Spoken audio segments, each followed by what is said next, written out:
Someone from the poker world, could be a friend or someone I played with before, wants to tell me about a hand they played. They start by saying they raise under the gun, the button, three bets, and the blinds do something. They could fold or open four bet. And then I'm like, oh, so there were folds? And they're like, yeah, there was one fold. And I'm like, oh, well, how many people were at the table? And they're like, there was five. And I'm like, oh, you said you raised under the gun? He's like, yeah, I raised under the gun. There's five players. And I'm like, oh, you mean you're in the hijack? And they're like, yeah, I was in the hijack. And I'm like, oh, okay, because I was confused because when you said you raised under the gun, I thought there was like 9 players or something, you know? And they're like, no, it was just 5. And I'm like, oh, okay.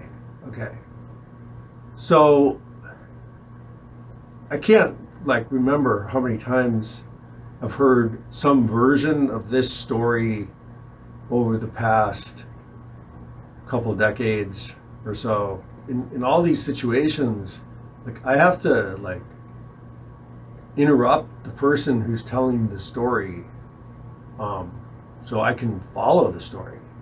And like I want to hear the story. Like I want to hear the hand, and I want to talk about the hand in a serious way.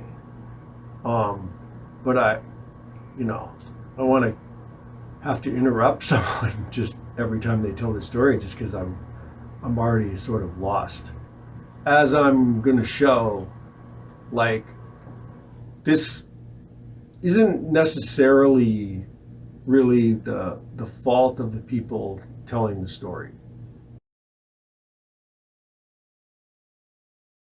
So if we look at one of the most popular push-pull charts, and then we compare it to one of the most popular GTO solvers for both 9-handed and 6-handed.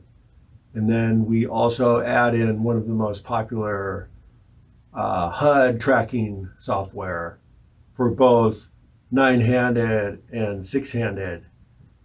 We could easily have a question like, is under the gun even a position, or is it just a concept?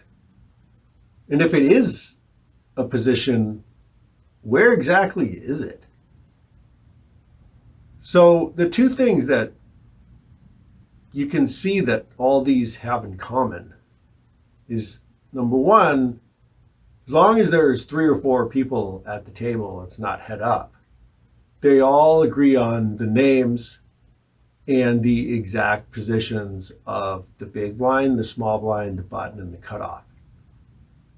The other thing that they all have in common, which I believe is the mistake, why that causes all the confusion, is that they all start by counting forward just after the big blind. And the reason why this is a mistake is because if you're counting forward and there's different amounts of people at the table, then you're going to arrive at the cutoff or the button with different names before that. So about 15 years ago, right after Tommy Angelo released his book, Elements of Poker, the hijack became popularized in the poker world, and everyone started using it as the position just before the cutoff. And then within a couple of years after that, I thought, well, the position just before the hijack, or first in a 6 max game, should have a catchy name too. And I started calling it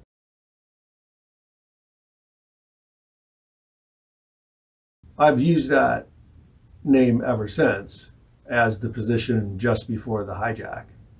And the reason I liked it is because, like the other five names, the big blind, the small blind, the button, the cutoff, and the hijacked, it was unique and it could never be confused or never be easily confused with any other position as long as you always knew it was just before the hijack.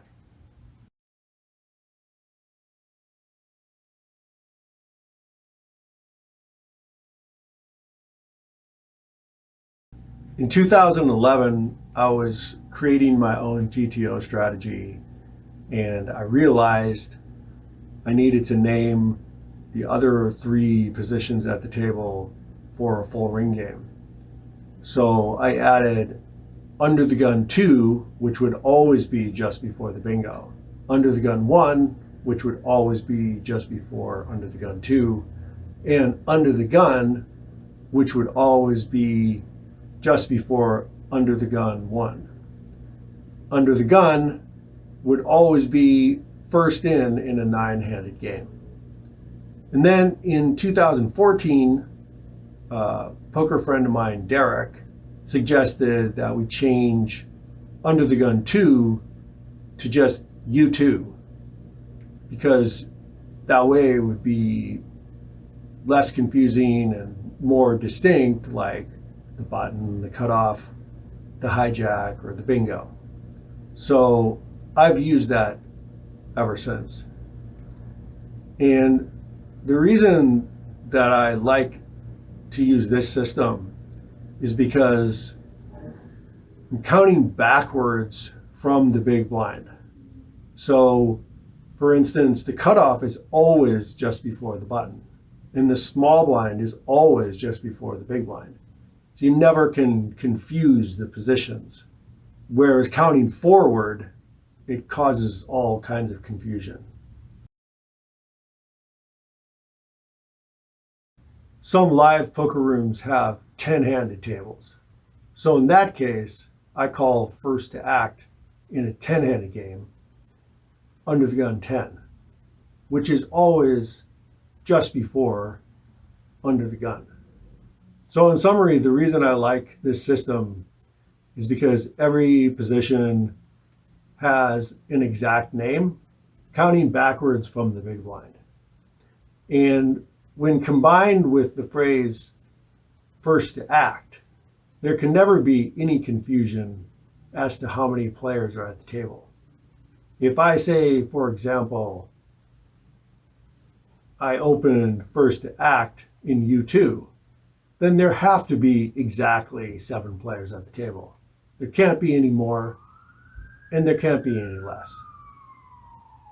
Hope you liked the video, and if you did, comment, like, and subscribe. And until next time, good luck at the tables.